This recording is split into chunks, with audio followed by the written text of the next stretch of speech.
हाय NEET aspirants. तो आज का दिन यार बहुत ही रोलर कोस्टर रहा है। फाइनल जो आउटकम आया है वो भी कुछ खट्टा कुछ मीठा आया है। पहले ये बता देते हैं अच्छी बातें क्या रही। अच्छी बात ये रही कि एनटीए को आज सुप्रीम कोर्ट ने झुका दिया। जो इतने टाइम से ये ट्रांसपेरेंट ट्रांसपेरेंट ट्रांसपेरेंट रो रहे थे, आज सो कॉल्ड अगर बोला जाए तो इनको इनकी जो वो वर्ड में नहीं यूज करना चाहता, पर इनकी वो दिखा दी इनको कि भैया तुम हो। और सैटरडे को दिन में 12 बजे से पहले इनको पूरा सेंटर वाइज एक एक बच्चे का रिजल्ट पब्लिश करना है अपनी वेबसाइट पर। क्योंकि जो पिटिशनर थे उन्होंने बोला कि हम कितने हैंडीकैप्ड हैं, ना तो हमारे पास सीबीआई रिपोर्ट है, नहीं तो फिर वरना लीक हो जाएगी और आगे प्रॉब्लम हो जाएगी, ना हमारे पास बच्चों का रिजल्ट है, तो हम किस बेसिस पर ये बात आर्ग्यू करें कि पेपर लीक हुआ है। सारा डेटा तो एनटीए लेकर बैठा है, हमारे को तो सिर्फ जो न्यूज में चल रहा है वो हमारा बेसिस है। तो यार कोर्ट ने बोला नहीं, अब ऐसे नहीं चलेगा, चुपचाप करो। फिर एनटीए हमेशा की तरह अड़ा रहा, नहीं बच्चों की आइडेंटिटी लीक हो जाएगी, कैसे ना कैसे उसको करा। तो सबसे पहले फ्राइडे शाम 5 बजे बोला गया, मतलब कल शाम 5 बजे। रोदे हो तो क्यों रे, इतना सा टाइम है, 24 घंटे है, फलाना दिमागा, कैसे होएगा। उन्होंने ठीक है तुमको थोड़ा सा और टाइम देते हैं।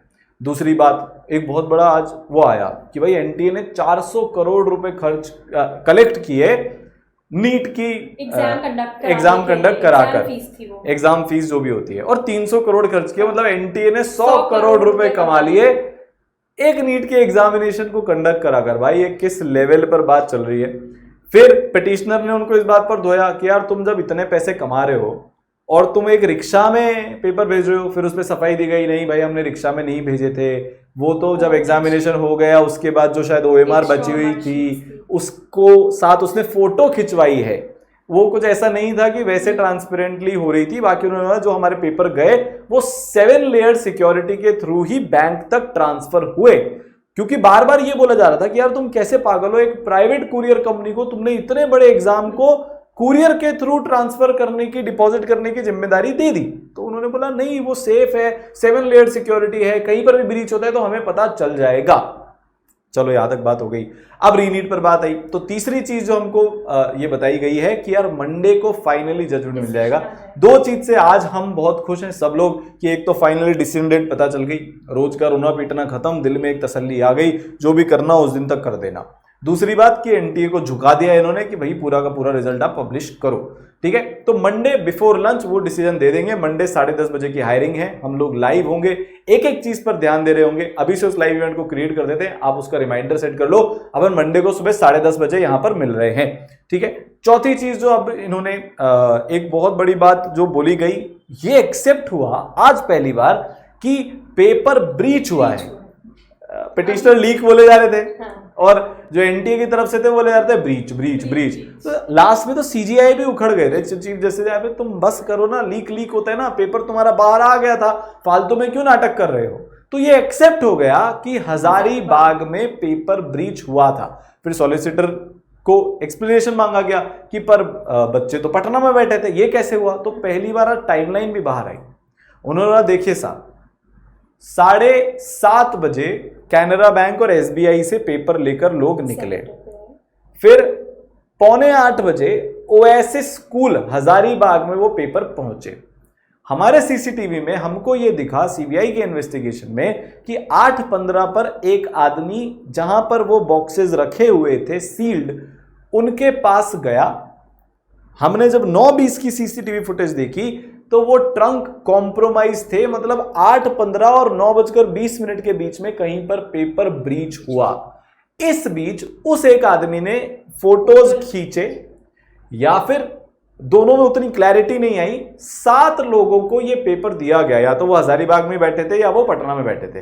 पेपर सॉल्वर गैंग, उन 7 ने 25-25 क्वेश्चन डिस्ट्रीब्यूट किए आपस में, तो 25 क्वेश्चन डिस्ट्रीब्यूट हो गए, पेपर उन्होंने सॉल्व कर दिया। और 10:15 बजे से पटना के एक सेफ हाउस में बच्चों को क्वेश्चन बाय क्वेश्चन रटवाना शुरू किया, जो 12 बजे तक ये प्रोग्राम आगे बढ़ा। इनके हिसाब से ये पेपर ब्रीच है।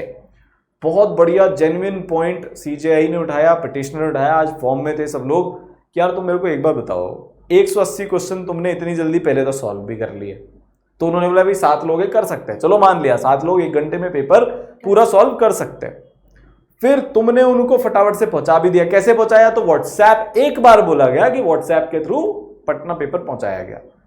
अब इतना जल्दी पेपर बच्चों को पहुंचा भी दिया गया, रटवा भी दिए गए क्वेश्चंस, इस पे बार बार बात उठी और पिटिशनर्स यही प्रूव करने में लगे हुए हैं, वो मंडे को और ताकत के साथ इसको प्रूव करने में लग जाएंगे कि तुम झूठ बोल रहे हो। 5 तारीख को सुबह पेपर लीक नहीं हुआ, ये 3 तारीख को ऑलरेडी पेपर लीक हो चुका था।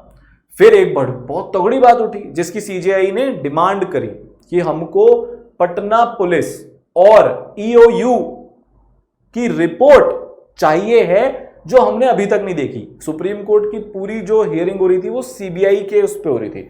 एक बहुत तगड़ा एलिगेशन एनटीए के ऊपर पिटिशनर्स ने लगाया कि देखो, उन्होंने सीजीआई से ये बात करी कि आपके पास ईओयू की रिपोर्ट आ पाती, उसके पहले सीबीआई को केस हैंडओवर कर दिया गया ताकि इसकी प्रोसीडिंग सीबीआई करे।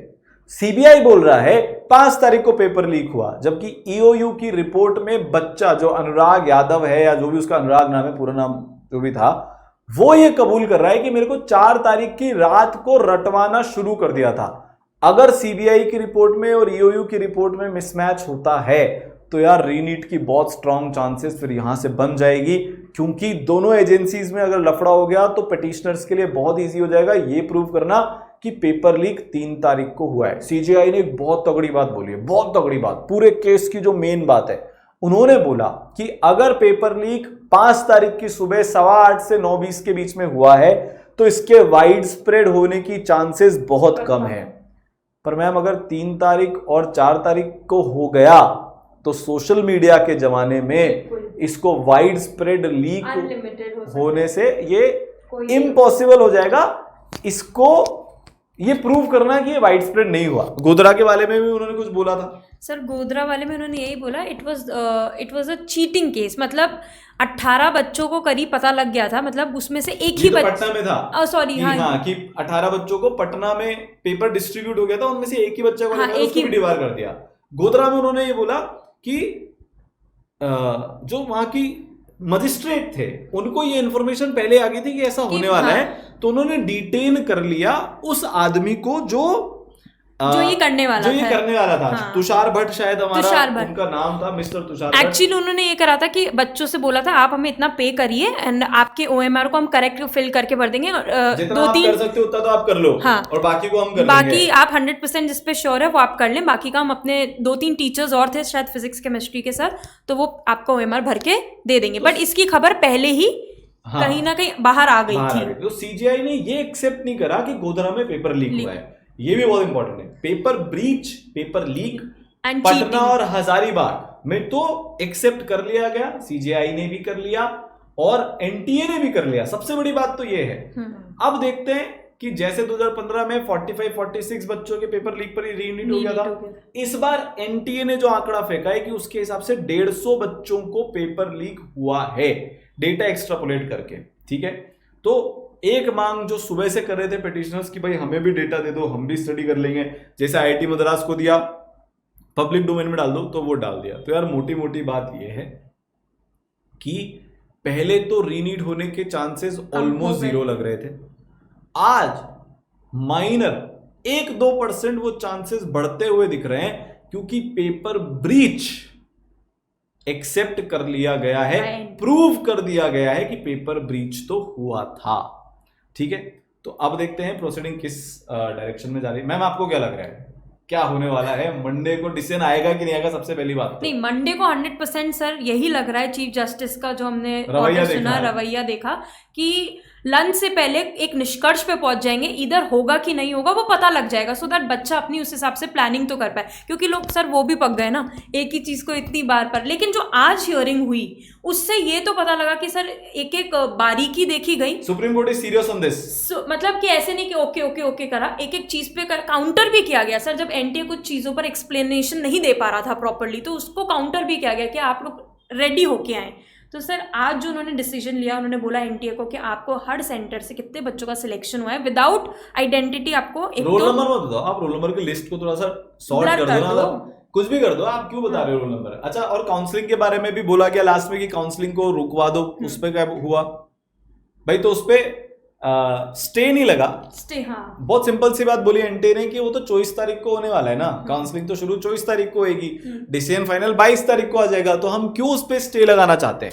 अगर रीटेस्ट होगा तो बाय डिफॉल्ट ही स्टे लग जाएगा, स्टे लग गया, खत्म ही हो गई बात, क्योंकि कोई बच्चा सेलेक्ट ही नहीं हुआ तो क्या है। और अगर नहीं हुआ तो काउंसलिंग प्रोसेस को आगे चलने देते हैं।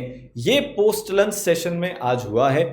तो हर बार की तरह जैसे सिर्फ निराशा हाथ लगती है, आज वैसा नहीं हुआ। एटलीस्ट कुछ बात तो नीट के बच्चों के फेवर में आज जाती हुई दिख रही है। सबसे बड़ी तो 2 जीत है कि मंडे को केस का सलटारा हो जाएगा, और दूसरा पब्लिक डोमेन में ट्रांसपेरेंटली रिजल्ट सेंटर वाइज सामने आ जाएगा।